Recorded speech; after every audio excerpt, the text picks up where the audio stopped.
बताने हमारे माइनॉरिटी भाइयों ने आज रेड रोज के अंदर एक माहौल बता दिया कि फिर देख लीजिए महमूद अली साहब, यहाँ की आवाम फिर एक बार तीसरी बार हमारे अंजाय साहब के घर चीफ गेस्ट अली जनाब महमूद अली साहब। मुसलमान बच्चे जो है कश्मीर से लेके कन्याकुमारी तक जो है हमारा कारोबार पंचर का कारोबार, अगर हमारी कुछ जरूरत है तो यहाँ पे आए तो आवाम के लिए हम आज रात को लोग के लिए तैयार हैं और उनके लिए हर चीज के लिए हम तैयार हैं भाई।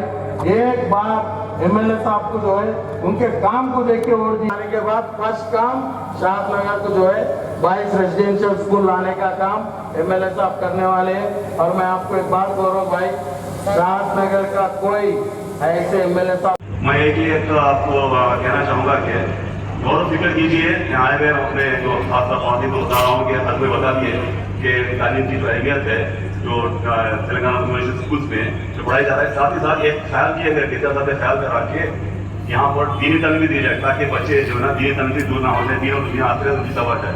अंजाया साहब की यहाँ पर बहुत बड़े इकदाम है, बहुत बड़े जो है ना 400 करोड़ रुपये यहाँ लाके डेवलपमेंट करे।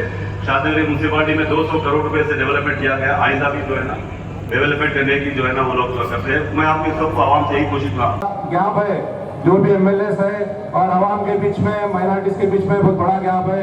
आप जैसे लोग रहेंगे तो जो है ये माइनॉरिटीज को शाहनगर ही नहीं पूरे तेलंगाना में इंशाल्लाह ताला जो भी गैप है इंशाल्लाह वो गैप फिलअप करने के लिए, हक का पैगाम देने के लिए, मुस्लिम डेवलपमेंट के लिए, मुस्लिम एजुकेशन के लिए, मुस्लिम के रोजगार के लिए, मुस्लिम की जो भी जरूरत है थी उसको पूरी करने के लिए, हक की आवाज के लिए सियासत तो करना है लेकिन मसलियत से करना है। हमारा जो है सियासत, हमारी जरूरत आज सियासी पार्टियों को है, जरूर हम मदद करना है, बलक के फिर हम काम भी लेना है वो। और जो है हराम हलाल का मसला था और वहाँ पे जो 4% रिजर्वेशन था वो रिजर्वेशन भी निकाल दिया गया। बहुत सारे मामलों में जो है माइनॉरिटीज को तकलीफ थी, लिहाजा जो है वहाँ के माइनॉरिटीज, वहाँ पे टीआरएस पार्टी नहीं थी, लिहाजा जो है मजबूरी में जो है कांग्रेस को वोट देके पूरे लोग जिताए। लेकिन अपने तेलंगाना में अल्हम्दुलिल्लाह केसीआर जैसे सेक्युलर लीडर और जिस तरीके से गंगा जमुना तहजीब की जो बात करते हैं, आज पूरे इंडिया के अंदर कहीं भी जो है फसाद हुआ लेकिन तेलंगाना अमन में है। अमन सबसे अहम है। अमन जब रहेगा तो अपने कारोबार, अपना एजुकेशन, हर चीज में इंसान तरक्की कर सकता। तो अपन ये चीज महसूस करना है। आज अल्हम्दुलिल्लाह तेलंगाना में अपन आजाद है और कोई जैसा कर्नाटका में अजान तो दे रहे थे लेकिन लाउड स्पीकर पे पाबंदी थी और बहुत सारी जगह बहुत कोई भी काम ले सकते हैं उनसे, ऐसा उन्होंने जो गुरूर में, घुमंड में, फखर में ले रहे थे। ये सब चीज देखने की जरूरत है। अपन देख के जो है आज शाहनगर में जितने लोग यहाँ पे आए अल्हम्दुलिल्लाह आए, जो नहीं आए, जो दीवार पे ठहरे हुए हैं, वो जो दीवार पे सोच रहे लोग, अभी जो 10 दिन का टाइम बाकी है, क्या करना, कैसा करना, अपना फर्ज है, अपनी जिम्मेदारी है। हर आदमी अपने अपने मंडल, केसमपेट मंडल, कुंदूर मंडल, जो भी मंडल है, नंदीगांव मंडल, पूरे मंडलों के जो है लोगों दौर में जो है जालिम खालिदीन अगर आगे तो मुश्किल हो जाती, तो लिहाजा अपन वैसे लोगों से दूर रखना, उसमें अपना रोल अदा करते हुए चीफ मिनिस्टर साहब को जाके जो है खवातीन के लिए हो, चाहे वो कॉलेजेस के लिए, उसके लोगों के लिए जो स्कीमात आज तक आए हैं उसमें अहम रोल अदा करने वाले हमारे हरदील अजीज खायब, तेलंगाना के होम मिनिस्टर जनाब अलहाज महमूद अली साहब और जो है वक्फ बोर्ड के चेयरमैन मजीउल्लाह खान साहब, चीज के लिए तरसना पड़ता था, फिर भी जो है हुकूमत ने हमारे वोट हासिल करके हमको गुर्बत में रखा। केसीआर साहब तेलंगाना लाने का मकसद क्या था? केसीआर साहब तेलंगाना लाने का मकसद ये था कि तेलंगाना लाने के बाद जो गंगा जमनी तहजीब थी उसको जिंदा करूंगा, हिंदू, मुस्लिम, सिख, ईसाई सबको मसावी करके सभी के बच्चों को पढ़ाऊंगा, उनके गुर्बत को दूर करूंगा, बल्कि यही मकसद था केसीआर साहब का। हुकूमत किसी तेलंगाना में किसी मुसलमान उलमाए होंगे, चाहे मुशाकिन होंगे, किसी ने भी जाके केसीआर साहब से नहीं कहा कि हमारे बच्चों को पढ़ाने के लिए स्कूल खोलोगे। केसीआर साहब महसूस करे, सब में पहले ये बोले जिस कौम में तालीम नहीं है आज वो बेचारे पीछे हैं, अगर उनको तरक्की की तरफ ले जाना है तो सब में पहले उनको तालीम की जाए, बल्कि केसीआर साहब जो है आपके लिए स्कूल इदारे खोले, टेम्परेचर के इदारे। तो ये काम एमएलए साहब की खातिर, एमएलए साहब को इतना डर था वहाँ के लोगों का कि आज अगर इनके पास से महरूम हो जाएंगे, इनकी दुकान हट जाएंगी, इनका कारोबार चले जाएगा, तो ये लोग खाना किधर खाएंगे, कैसा खाएंगे। बरसों से लोग कारोबार करते हुए आ रहे हैं, वो चीज़ का दर्द रखते हुए एमएलए साहब ने वो चीज़ को जो सैंक्शन हो, उस प्लान को जो हटाकर उसको अपडेट कराया, वो शख्स का नाम अजय यादव साहब है। मैं आप लोगों से ज़्यादा वक्त नहीं लेते हुए छोटी सी गुजारिश करता हूं, क्योंकि यहाँ से फिर होम मिनिस्टर साहब को हैदराबाद में भी देखने। अशरफ साहब, मैं अभी माइनॉरिटी चेयरमैन। अस्सलाम वालेकुम। आज Shadnagar assembly council chief minister साहब को जाके जो है खवातीन के लिए हो, चाहे वो कॉलेजेस के लिए, उसके लोगों के लिए जो स्कीमात आज तक आए हैं उसमें अहम रोल अदा करने वाले हमारे हरदिल अजीज खायद, तेलंगाना के होम मिनिस्टर जनाब अलहाज महमूद अली साहब, और जो है वक्फ बोर्ड के चेयरमैन मसीउल्लाह खान साहब, और हमारे शादनगर के इब्राहिम साहब की सीनियर लीडर साहब, और म्यूनसिपल चेयरमैन नरेंद्र भाई। तो महमूद अली साहब आप तक तो ये मैसेज पहुंचाने के लिए आए हैं कि हम आगे क्या करने वाले हैं और क्या करें, बोलने के लिए आए हुए हैं। तो मैं अदमन मेरी माँ और बहनों से और भाइयों से मैं गुजारिश करता हूं कि थोड़ी देर साइलेंट बैठ जाएं। तो हुकूमत तेलंगाना बनने से पहले हमारी रोजमर्रा की जिंदगी क्या थी? एक बार आप तालीमी मैदान में, गुर्बत में हम दलित भाइयों से नीचे हैं। तो केसीआर साहब तो पूरे तेलंगाना में 2,75,000 शादियां हुकूमत तेलंगाना ने केसीआर साहब ने की। ये बड़ा कारनामा है नहीं है? तो इतना बड़ा कारनामा जब केसीआर साहब कर सकते हैं, तो यही काम कांग्रेस से 50 कांग्रेस ने नहीं दिया। YS Rajasekhara Reddy red rose ఫంక్షన్లో జరిగిన ముస్లింల సమావేశానికి ముఖ్య అతిథిగా విచ్చేసిన గౌరవనీయులు రాష్ట్ర హోంశాఖ మంత్రులు మహమ్మద్ అలీ గారికి, అదేవిధంగా వక్ఫ్ బోర్డ్ చైర్మన్ మసూల్లా ఖాన్ గారికి, మైనార్టీ ఫైనాన్స్ కార్పొరేషన్ ఇంతియాజ్ గారికి, ఎంపీపీ అధ్యక్షులు విద్యుత్ గారికి, చైర్మన్ నటరాజ్ గారికి, చైర్మన్ నరేంద్ర గారికి, వైస్ చైర్మన్ నటరాజ్ గారికి, యూసుఫ్ ఖాన్ పెట్టిన ముందున్న ముస్లిం సోదరి సూర్యమన్నకి అందరికీ నమస్కారం. ఇప్పుడు అధికారు ఏం చెప్పినంటే ముస్లింలు అంటే మా ఎమ్మెల్యే గారికి ఇష్టమని చెప్పి నమ్మకం అని చెప్పాను. నేను ఎందుకు నాకు మా నమ్మకం అంటే మా చిన్నతనంలో మేము ఉన్నప్పుడు మా పెద్ద మనుషులు చెప్పేది, ఎప్పుడైనా అప్పుడు ఎంఆర్ఓ అంటే తహసీల్ ఆఫీస్ ఉండేది, తహసీల్ ఆఫీసులో ఎక్కువ మంది ముస్లింలే ఉద్యోగస్తులు ఉండేది. వాళ్ళు ఏం చెప్పారంటే ముస్లింలు నియతవంతులు, నమ్మకస్తులు, వాళ్ళు ఒకసారి ఒక ఏది నెయ్యి సీస ఇస్తే పోయినప్పుడు జ్ఞాపకం చేసేది, పని చేసి పెట్టేదని చెప్పారు. చాలామంది చెప్పేది కానీ అందుకొరకే నాకు కొన్ని అభిమానం ముస్లింలు అంటే. నాప్పుడు ముఖ్యంగా కేసీఆర్ గారికి మేము ఉద్యమ సమయంలో నుంచి చూస్తున్నాం. ముస్లింలు అంటే చాలా ఆయనకు ప్రేమ, ఇంట్రెస్ట్. ఇప్పుడే అన్నాడు, అన్నాడు వాళ్ళు ఏముంటారా, ఎంత ధనవంతులు ఏముంటారా, అంతా చాలా మంది పేదలు ఉన్నారు. వాళ్ళ వృత్తి చాలా పాన్ డబ్బులు, సైకిల్ రిపేర్స్ గవి ఉంటాయి. కాబట్టి వాళ్ళు కూడా వాళ్ళకి సహకరించాలని ఉద్దేశంతో చాలాసార్లు మాట్లాడేది. గతంలో చూస్తున్నాము ఒక ముఖ్యమంత్రి ఒక ముఖ్యమంత్రి దిప్పి ఇంకో ముఖ్యమంత్రి కావాలంటే ఓడిసీలకు పంచాలు పెట్టేది. ఇందరు ఎందుకు ముస్లింలు ఫీలింగ్ వచ్చి చాలా మంది చచ్చిపోయి దానికి ఆలోచించాలి, ఎవరి కొరకు చచ్చిపోయినా ఎందుకు కొరకు చచ్చిపోయినాం. కాబట్టి ఇట్లుండే. కాబట్టి మీతో అందరితో మనం చేసిందంటే ముస్లింలకు మీద మాకు నమ్మకం ఉన్నది, పని చేపిస్తాం. మీరనే శాతాల విషయాలు చెప్తున్నా, ఏదిగా తొంతెట్లున్నది, ఇప్పుడు ఎట్లయింది, ఏదిగా విషయాల్లో మీరు అంతా ఆలోచించాలి. ఏదిగా మంచి చేపించిన లేదా. ఇంకోటి ప్రతి మండలానికి చారికాలను చేపించినాము. అదేవిధంగా వేరే ప్రాంతాలు ఈరిగలు కనిపిస్తున్నాము. దాంతోపాటు రేవేళ్ళ కంపౌండ్ కూడా ఇస్తున్నాం చాలా జాలల్లో. కాబట్టి వాళ్ళు ఏదంటే వీలైనంత వరకు ప్రయత్నం చేసి, ముఖ్యంగా మైనార్టీ కార్పొరేషన్ కొద్ది మన సిడిపి నుంచి వచ్చే ఇది వీల్లేనప్పుడు కొన్ని సిడిపి నుంచి ఏడికి వీల్లేదు, మైనార్టీ కార్పొరేషన్ నుంచి తెచ్చి వాళ్ళకి నిజంగా పని చేస్తున్నా. కాబట్టి మీ అందరితో కూడా ఏంటంటే ఇప్పుడే అన్నారు ముస్లింలకు డబుల్ బెడ్రూమ్ అన్నాడు. డబుల్ బెడ్రూమ్ తప్పకుండా మీ పర్సెంట్ మీకు వస్తున్నది. మీరు చూసుకోండి, ఒక్కడు కూడా తగ్గలేదు. ఎక్కువ బీదలు ఉంటే ఎక్కువ మందికి వచ్చినాయి. బీదలు ఉంటే కోట కన్నా మించింది. ఇంకా మీ రిజర్వేషన్ మాత్రం తక్కువ కాలేదు. నేను నందిగామ కాడిచ్చి ఎందుకు చూసుకొని ఏడ తిమ్మపూళ్ళు ఇచ్చారు, మన శాసనాలు చూసుకోండి. మీ కోట ప్రకారం తప్పకుండా మీ కోట మీ రిజర్వేషన్ వచ్చి మీకు ఎలాంటి అన్న ఇబ్బంది లేదు. ఇప్పుడు కూడా గృహలక్ష్మి ఎవరైనా బీదలు ఉంటే వాళ్ళకి ఇల్లు లేకపోతే గృహలక్ష్మి ఇల్లు ఇచ్చినప్పుడు కూడా మైనార్టీల రిజర్వేషన్ తప్పకుండా పాటిస్తున్నాం అన్న సందేహం లేదు. ముఖ్యమంత్రి ఆదేశం అది. కాబట్టి అట్లా మైనార్టీలకు ఏ రావాలో ఏ హక్కులు రావాలో అవి నిజంగా అవి కల్పిస్తున్నాం.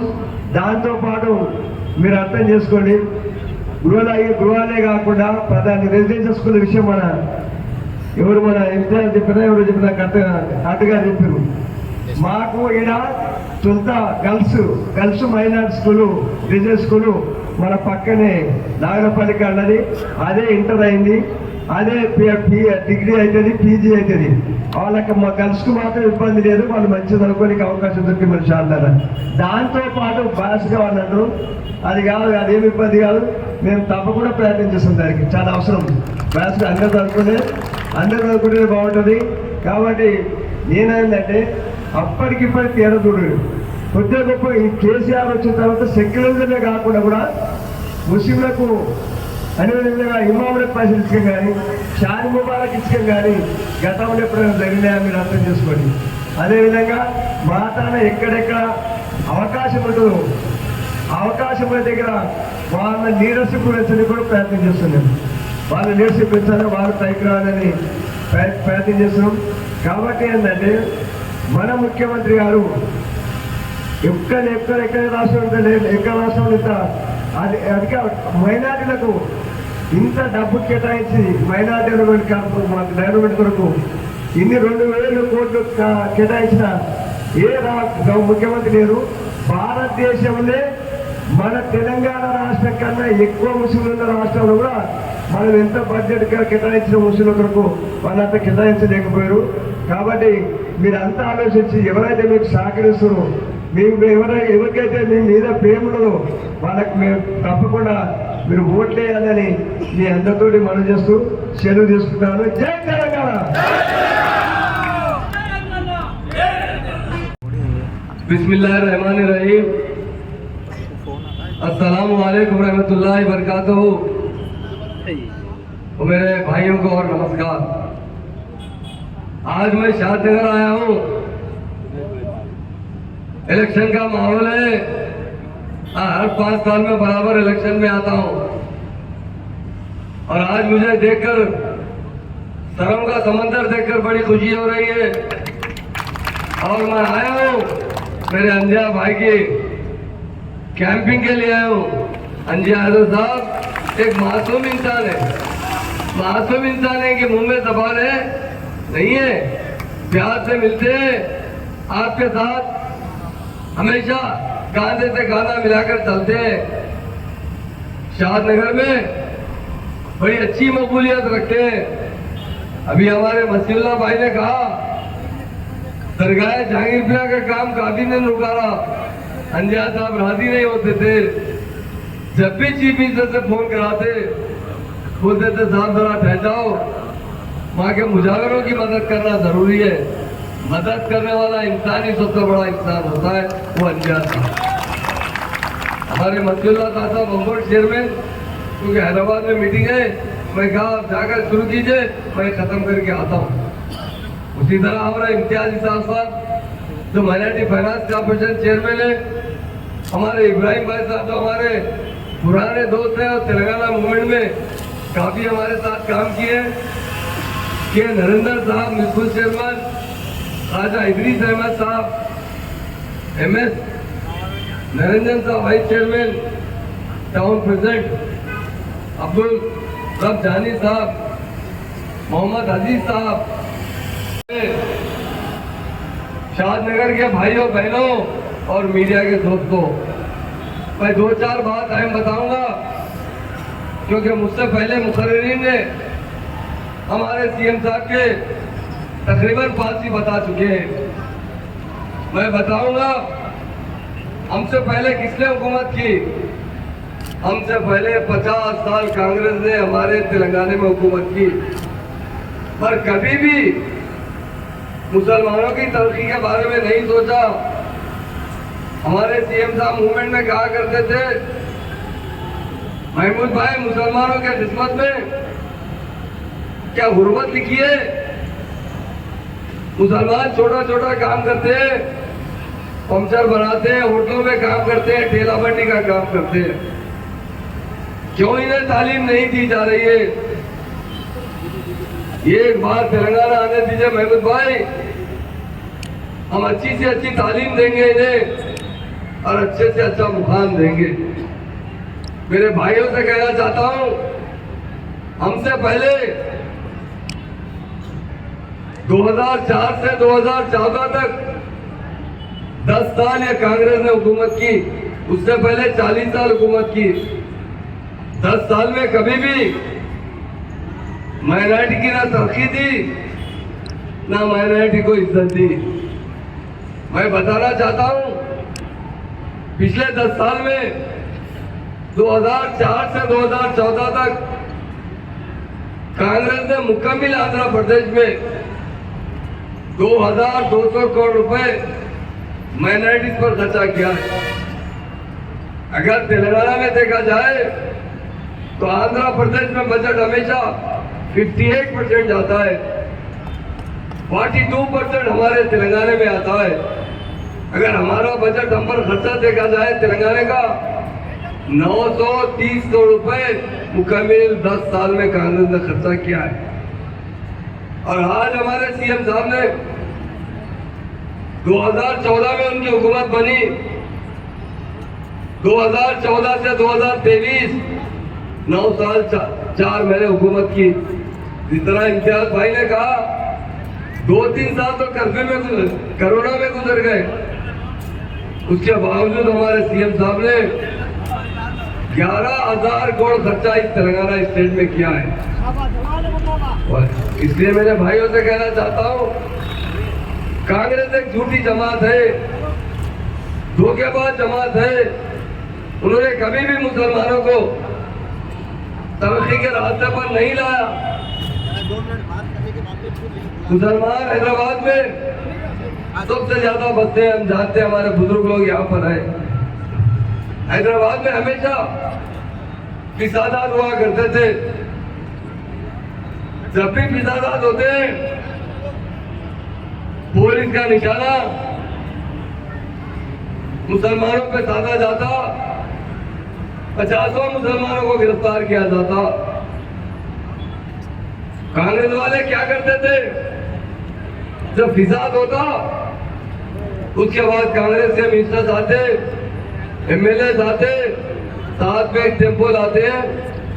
टेम्पो के अंदर एक पैकेज हुआ था, उसमें 10 किलो चावल, 5 किलो गेहूं का आटा, 2 किलो शक्कर, 1 किलो पत्ती और 2-3 दालें दिए जाते थे। और आकर कहते थे बीजेपी फिसाद करा रही है और हम सेकुलर है, हमें मुसलमानों को डरा कर वोट लिया गया कि बीजेपी फिसाद कराती है, हम राहत पहुंचाते हैं। मैं मुसलमानों से पूछना चाहता हूं, कांग्रेस के दौर में कहीं पर भी फिसाद होगा? अगर फिसाद रुका है तो 2014 के बाद और हमारे महान और महात्मा लीडर केसीआर ने रोका। आज कहीं भी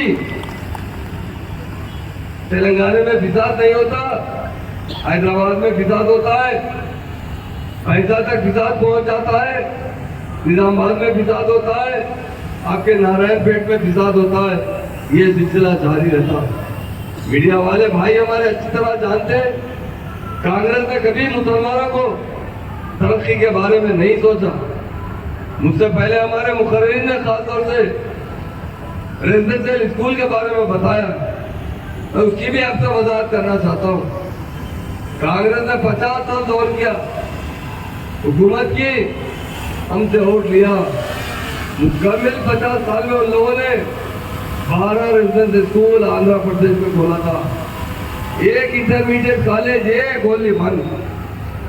हमारे सीएम साहब ने 2 साल के अंदर 2014 में तेलंगाना बना, 2016 में 204 रेजिडेंशियल स्कूल खोले गए और रेजिडेंशियल स्कूल को अपग्रेड किया गया, इंटरमीडिएट कॉलेज बनाए गए और हमारे बच्चों को डिग्री कॉलेजेस, इंजीनियरिंग कॉलेजेस और भी वो जहां पढ़ना चाहते हैं फ्री पढ़ाने वाले कोई लीडर है तो केसीआर साहब है। मैं एक फिगर बताना चाहता हूं, 2014 के बाद रेजिडेंशियल स्कूल खोले गए, 5th से 6th जमात में एडमिशन दिया गया, बच्चे मैट्रिक पास करे, इंटरमीडिएट कॉलेज खोले गए, इंटरमीडिएट तालीम हासिल करे। इस साल मेरे भाइयों को बताना चाहता हूं, 11 बच्चे मेडिकल कॉलेज में मुस्लिम बच्चे दाखिला लिए, 11 बच्चे मेडिसिन में दाखिला लिए एमबीबीएस में, 145 बच्चे बीडीएस में दाखिला लिए, 1500 बच्चे इंजीनियरिंग में दाखिला लिए, कई बच्चे फार्मेसिस्ट में दाखिला लिए, जुमला 5300 बच्चे रेजिडेंशियल स्कूल के बच्चे आला तालीम हासिल कर रहे हैं।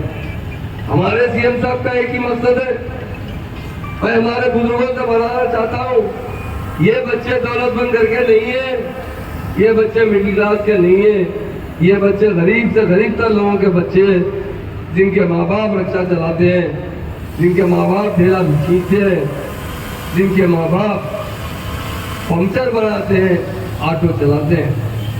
मेरे भाइयों, हिंदुस्तान में कोई लीडर है अगर केसीआर साहब है जो मुसलमानों का दोस्त है, मुसलमानों को तरक्की दिलाना चाहता है। ओवरसीज स्कॉलरशिप की मेरे भाई ने बात की, मैं बताना चाहता हूँ सारे हिंदुस्तान में किसी स्टेट में ओवरसीज स्कॉलरशिप है क्या, मैं पूछना चाहता हूँ, कहीं नहीं है। जो गरीब मुसलमान के बच्चे जो ऑस्ट्रेलिया अमेरिका जाकर पढ़ना चाहते हैं, किसी ने नहीं पढ़ाया उन्हें। अगर उन्हें पढ़ाने वाला कोई लीडर है वो केसीआर है। आज हमारे 3300 बच्चे अमेरिका में जाकर पढ़े हैं, ऑस्ट्रेलिया में जाकर पढ़े, जापान में जाकर पढ़े, दुनिया के कई यूनिवर्सिटियों में दाखिला लिए। किनके बच्चे हैं वो? सारे के सारे बच्चे हमारे गरीब मुसलमानों के बच्चे। उनके लिए सीएम साहब ने 20 लाख रुपए देते हैं जो नॉन रिफंडेबल है। मैं एक बात बताना चाहता हूँ, मैं भी ऑफिसरों के साथ रहता हूँ, सीएम साहब के साथ। हमारे ऑफिसर आकर एक दिन हमारे सीएम साहब से गए, साहब 20 लाख की रकम बहुत बड़ी है, हम इसे वापिस लेना चाहते हैं। सीएम साहब ने कहा क्यों? तो नहीं, बड़ी रकम है। सीएम साहब ने, आप जानते हैं ये किसके बच्चे हैं? ये गरीब लोगों के बच्चे। मेरे बेटे केटी रामाराव को मैंने अमेरिका पढ़ाया, मेरी बेटी कविता को अमेरिका में जाकर पढ़ाया। मैं उनसे पैसे नहीं लिया तो गरीब बच्चों से किस तरह ले सकता हूँ, गरीब माँ बाप से किस तरह ले सकता हूँ? ये कहने वाला कोई लीडर है वो केसीआर साहब। इसलिए मेरे भाइयों बहनों, मैं आज अंजिया साहब के लिए आया हूँ। बड़े नेक इंसान है, इमाम और मौजन का भी है। मेरे पहले जिस तरह मस्जिद भाई ने कहा कि सारों लोग तो बोल चुके हैं, मैं क्या बोलूं? मैं भी बताना चाहता हूँ, हमारे बुजुर्ग है यहाँ पर। कांग्रेस 50 साल में किसी इमाम और मौजन को एक पैसा दिया बताइए? एक ढेला दिया में दिया बताइए? कभी नहीं दिया। मैंने खुद 14 साल सीएम साहब के साथ काम किया। 14 साल में 25 मरतबा आज हाउस पर जाकर धरना दिया, क्योंकि देहातों में जो इमाम मौजूद है, माशी हालात उनके अच्छे नहीं है, उन्हें कुछ ना कुछ हदिया दिया जाए। मगर हमारी कांग्रेस बहरी और अंधी जमात थी जो हमारे पास हुकूमत किए, हमारे वोट लिए, हमारे बुजुर्ग के वोट डाले। मैं कहता था एक बार तेलंगाना बनने दीजिए, जरूर हम कुछ ना कुछ हमारे सीएम साहब देंगे। एक बार मैं जाकर कहा सीएम साहब से, सीएम साहब ने क्या कहा वो दुनिया साहब हमारी स्टेट के इमामा मोहतरम हजरात माशी हाल से बहुत कमजोर है साहब, उन्हें कुछ न कुछ हथियार दिया जाएगा।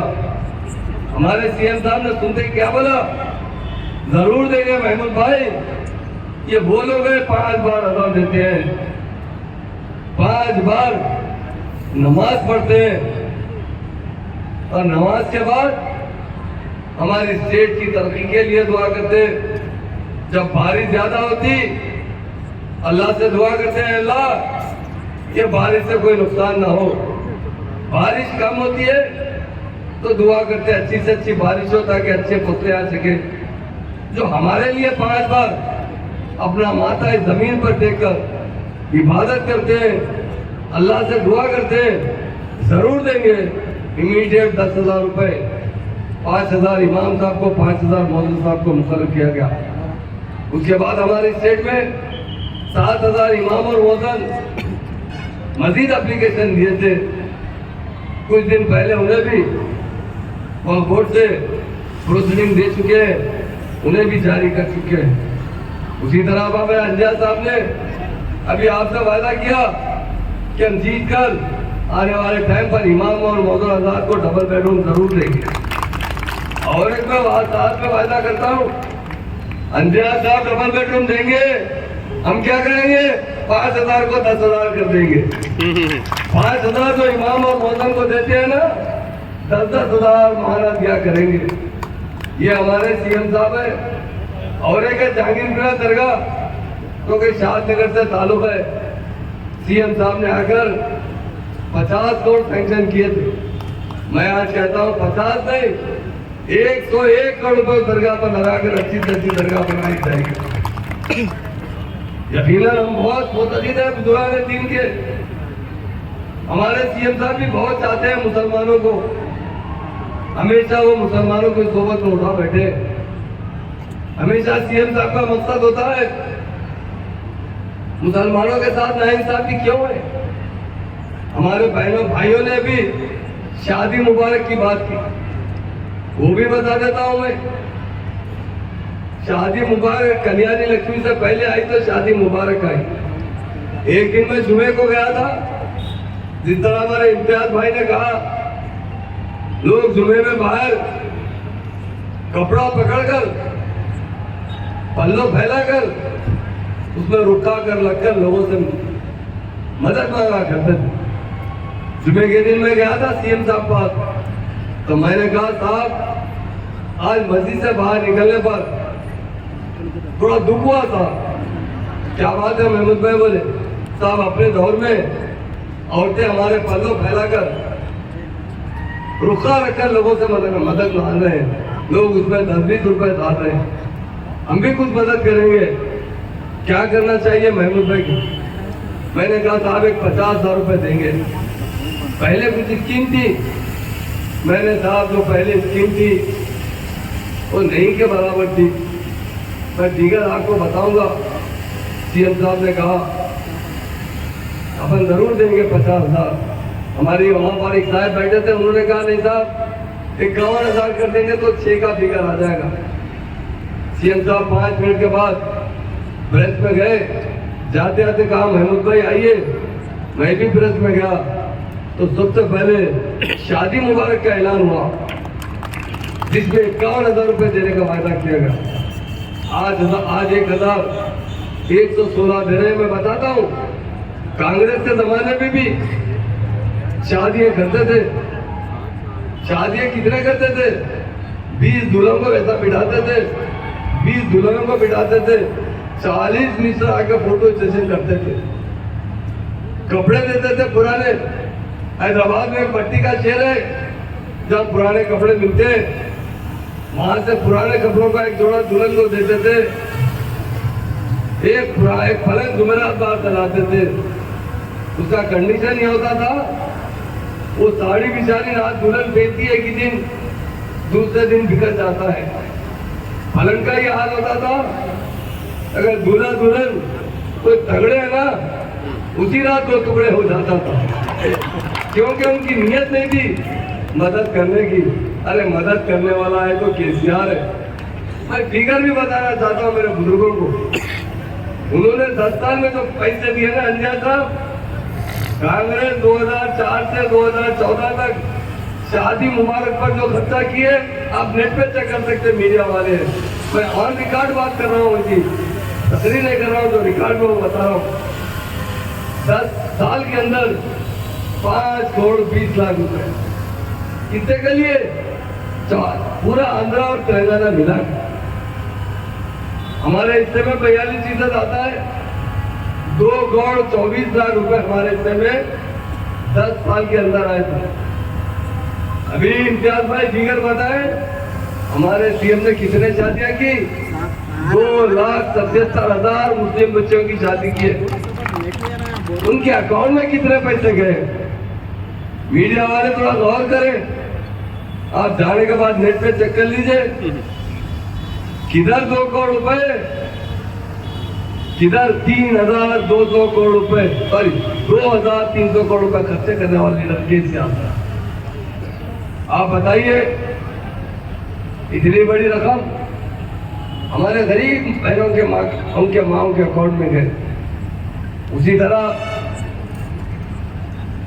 हर शोबे हयात में हमारे सीएम साहब ने मुसलमानों को जो माली हालत सुधारने के लिए हर तरीके से जो अच्छे अच्छे स्कीम लाए। आप जानते हैं तेलंगाना बनने से पहले ये पावर नहीं था, हमारे किसान खुदकशी करते थे। तेलंगाना आने से पहले लैंड ऑर्डर नहीं था, हमारा ड्रिंकिंग वाटर नहीं था। इसलिए मेरे भाइयों बहनों, हिंदुस्तान में कोई वाहिद लीडर है जो मुसलमानों को चाहता है, वो केसीआर साहब है। आज इसलिए मैं शादनगर अगर अपील करना चाहता हूँ, क्या केसीआर साहब तीसरी मर्तबा मुसलमान दिल से चीफ मिनिस्टर बनाना चाहते हैं तो केसीआर साहब को बनाना चाहते हैं। केसीआर साहब को अगर चीफ मिनिस्टर बनाना है तो शादनगर के लोगों को क्या करना चाहिए? अंजिया भाई को बहुत बड़ी मेजॉरिटी से, क्योंकि मैं अब तक कई मीटिंगों में आया हूँ, आज सबसे बड़ा सिक्का समंदर दिख रहा है तो इस फंक्शन हॉल में दिख रहा है रेड रोज के अंदर। मैं तमाम मेरे भाइयों बहनों से गुजारिश करने के लिए आया हूँ, हम ज्यादा से ज्यादा परसेंटेज में अंजा यादव साहब को वोट डाले। कांग्रेस आकर बड़े बड़े बातें करती है, कांग्रेस कभी भी मुसलमानों को तरक्की के मौके फराहम नहीं किए, खाली हमसे वादे करते हैं। आज आकर रेवंत रेड्डी को कांग्रेस का प्रेसिडेंट बना दिया गया। वो खुद कह रहे हैं मेरा इब्तदाई दौर, जो शुरू का दौर गुजरा है, इब्तदाई दौर, वो संघ परिवार से गुजरा है। बाद में टीआरएस पार्टी में आए, उसके बाद तेलुगु देशम में गए और आज कांग्रेस की क़यादत कर रहे हैं। अगर यही बात आप जाना रेड्डी साहब से पूछेंगे, 100 गालियां देंगे राहुल गांधी को, एक अजीब आदमी को लाकर हम पे बिठा दिया गया। यही बात उत्तम कुमार रेड्डी से पूछेंगे, वो 200 गालियां देकर कहेंगे हम लोग मर गए थे क्या? तेलंगाना के पुराने कांग्रेसी ये तेलुगु देशम वाले को लाकर, जिसका ताल्लुक आरएसएस से, आज कांग्रेस की बागडोर उसके हाथ में दी गई। वो कभी भी आपकी तरक्की की तरफ नहीं देखेगा। जब जब मैं मुस्लिम, बहुत से बुजुर्ग लोग यहाँ आए, एक बार चंद्रबाबू नायडू हैदराबाद में ऑफिसर में शादी खाने के अंदर आकर तोबा तोबा कर रहे थे कि हम नेक्स्ट टाइम हम बीजेपी से अलायंस नहीं करेंगे, मगर उसकी पार्टी में रेवंत रेड्डी साहब थे जो बीजेपी से अलायंस करवाते थे। आज हम पर तोहमत लगाते हैं कि बीआरएस पार्टी कभी भी बीजेपी से मिल सकती है। मैं मेरे मुस्लिम भाइयों से कहना चाहता हूं, मीडिया के जरिए मीडिया वालों को भी कहना चाहता हूं, हमारी पार्टी 2001 में बनी, हमने 2004 में इलेक्शन लड़ा, कांग्रेस से अलायंस किया। 2009 में कांग्रेस ने हमें धोखा दी, तेलंगाना नहीं दिया, तेलुगु देशम से अलायंस किया। उसके बाद 2014 का इलेक्शन आया, हमने इंडिपेंडेंट लड़ा। फिर 2018 का इलेक्शन आया, हम इंडिपेंडेंट लड़े। और आज 2023 इलेक्शन आया, हम इंडिपेंडेंट लड़े। हमारा कोई वास्ता बीजेपी से नहीं है। हम मुसलमान भाइयों से कहते हैं हमारी गर्दन कट जाएगी, पर कभी भी बीजेपी से अलायंस नहीं करेंगे। ये सीएम साहब का वायदा है। ये लोग हमको झूठा प्रोपेगेंडा फैला रहे हैं, क्योंकि कांग्रेस को मुसलमानों की तरक्की से, तेलंगाना की तरक्की से कोई दिलचस्पी नहीं है।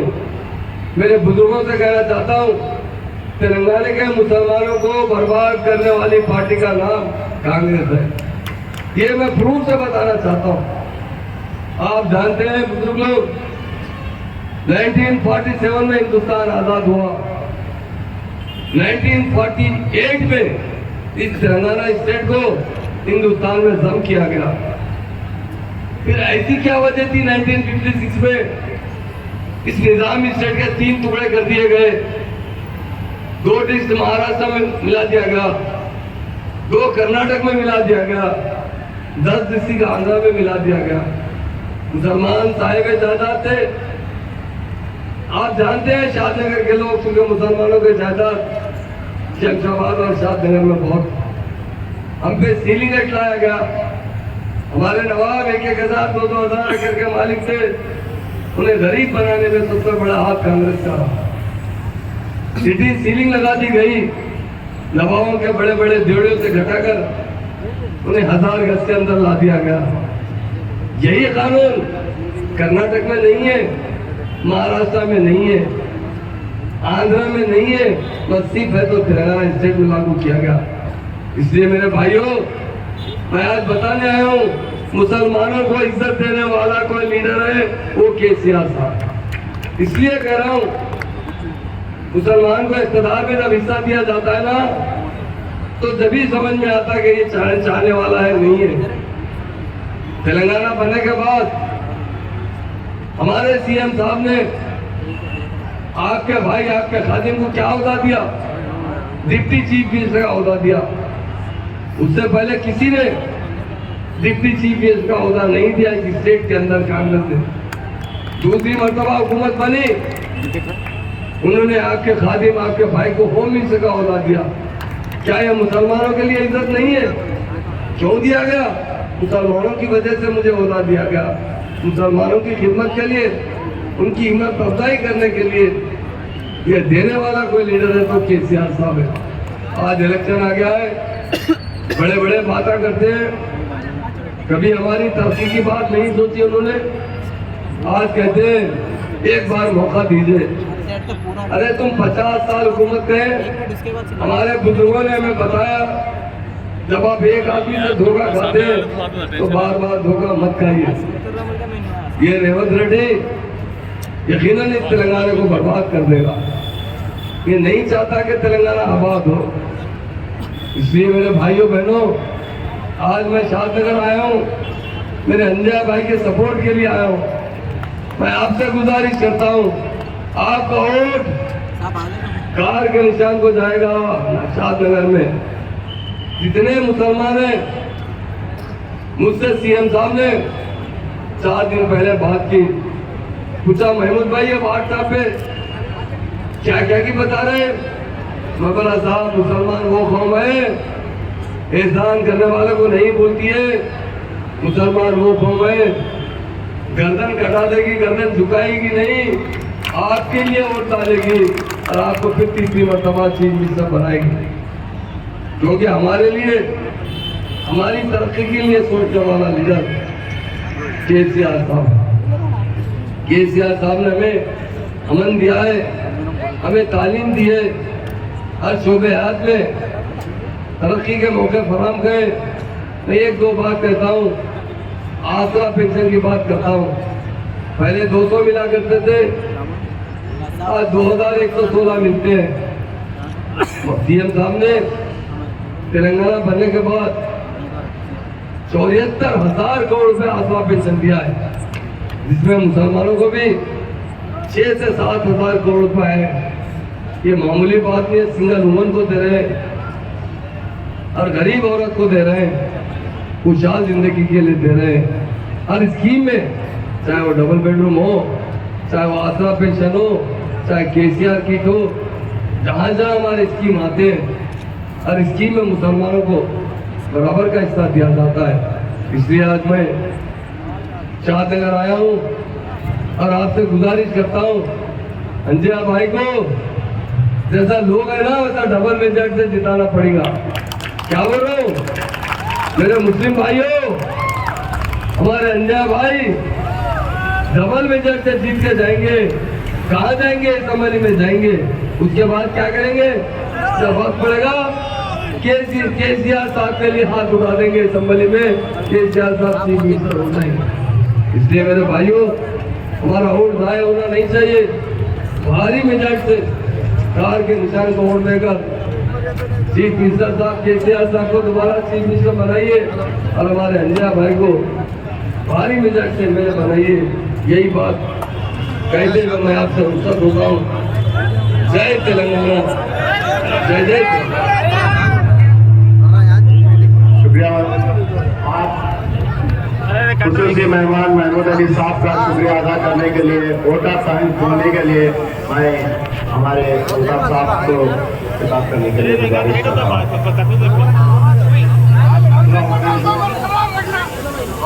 करने के लिए आए हुए हमारे वज़ीर आज़म महमूद अली साहब, उसी तरह दीगर हजरात भी जो यहाँ हाजिर करने हैं उनका भी, और तमाम सामीन का भी अपना वक्त निकाल कर आए हैं, उनका पूरा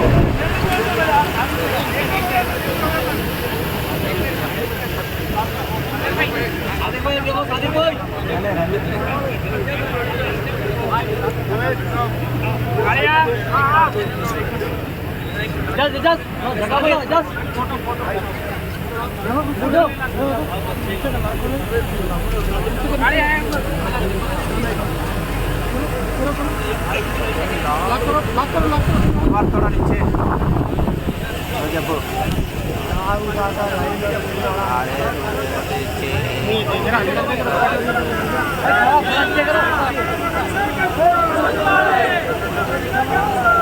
मोबाइल सामने बैठो, मोबाइल नीचे करो, मोबाइल